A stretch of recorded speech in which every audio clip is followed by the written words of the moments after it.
Yes. Oh, yes. Wow. Oh, heck yes. Ugh. What the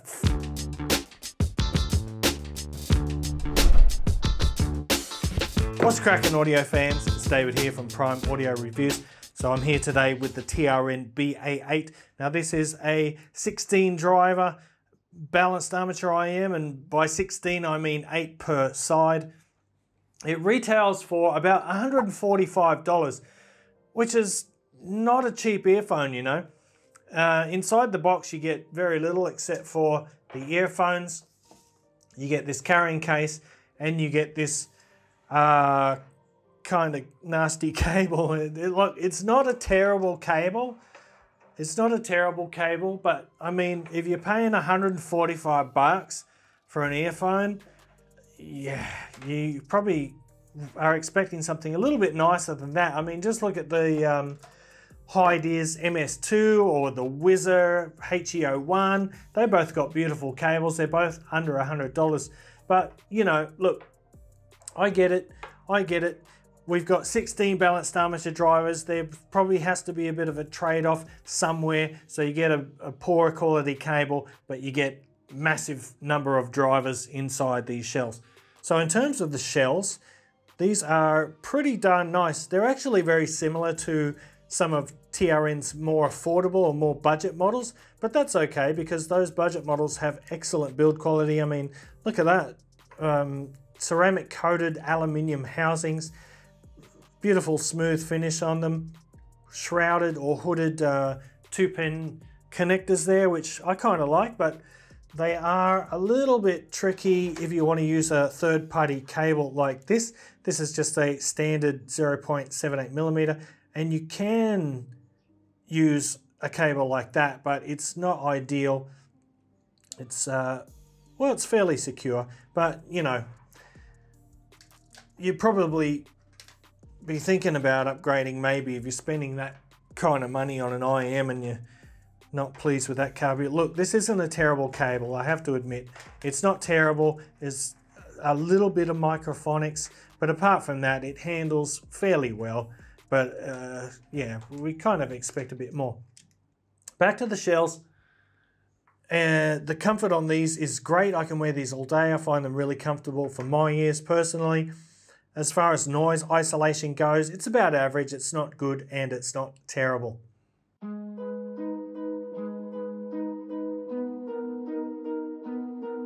Okay, so onto the sound now of the TRN BA8, and I would call this a neutral bright signature IEM. It has a very clean sound, very clear, excellent clarity, very clean, slightly bright, good instrument separation, very good detail retrieval. But let's just break it on down. I'll throw the frequency graph up here, and as you can see, it does have a fairly good bass response for an all-BA IEM. Of course, having 8 drivers per side does help in that regard. You can see the sub bass and the mid bass are fairly linear with each other. So these actually do have a decent sub bass response. It's not a big bass, it's not a boosted bass, it's kind of just in line or just behind the mid-range in terms of the mix kind of thing. But the bass extension is actually very good. You do hear those notes going way down low. The thing is, it's a very light, speedy, fast rumble. Ultimate, really controlled, but it's not a visceral kind of bass. It's not one that you'll feel in your ears. You don't get that dynamic driver pressure in your ear or the movement of air that you do from a dynamic. But the tone, the extension is very good. Of course, being a BA bass, the speed is very good, so you got a nice quick attack, you've got a quick decay. Texture is actually pretty nice on the bass. Definition is good, and yeah, I actually kind of like, I quite like the bass on here. It is a good quality one. I do kind of wish, just for my personal preferences for a little bit more bass quantity, but I can't complain about the quality as a really good bass. All right, so onto the mid-range now, and you're probably thinking, geez, look at that graph and that dip in the core mid-range. Well, yeah, it looks bad, but it doesn't sound as bad as it looks. I can guarantee you that.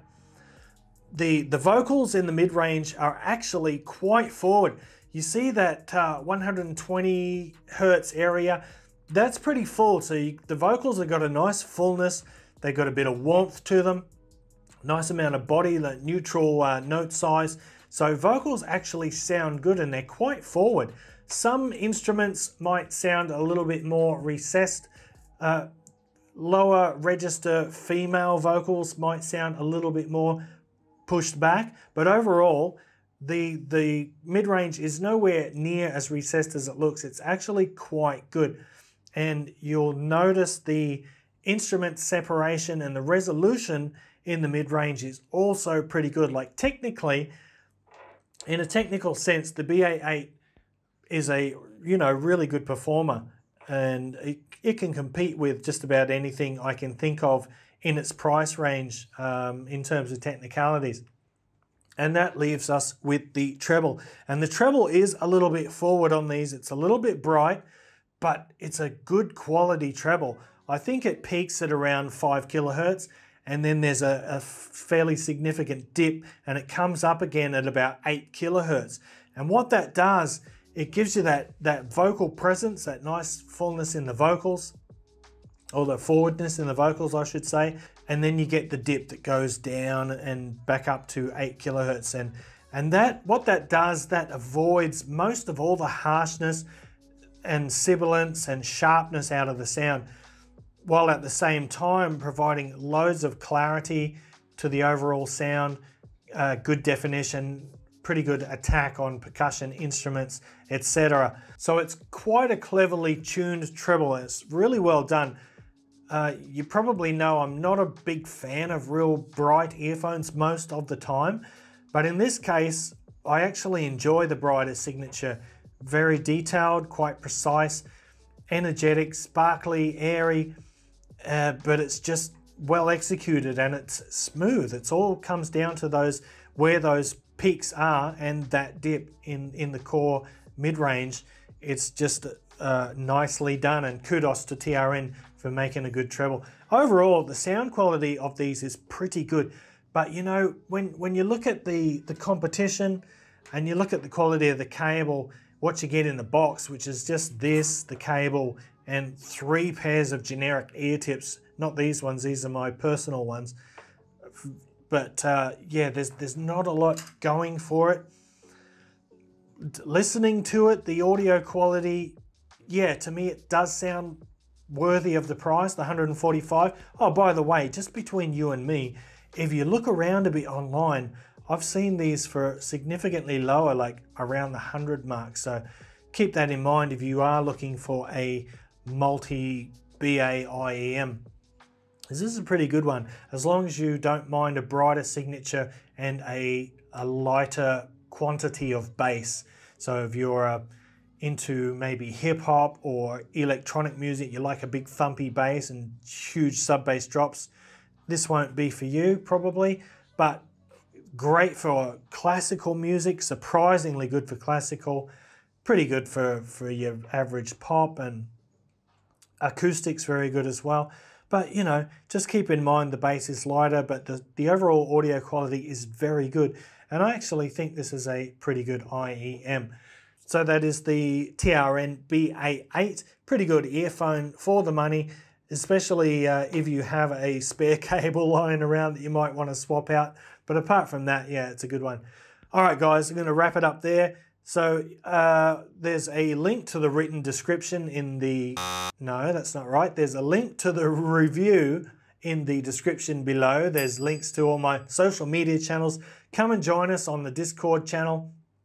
And if you like the video, thumbs up, PARFAM audiophile style. And if you're new to the channel, want to see more content like this in the future, go ahead and hit the subscribe button. And until next time, I'll see you later.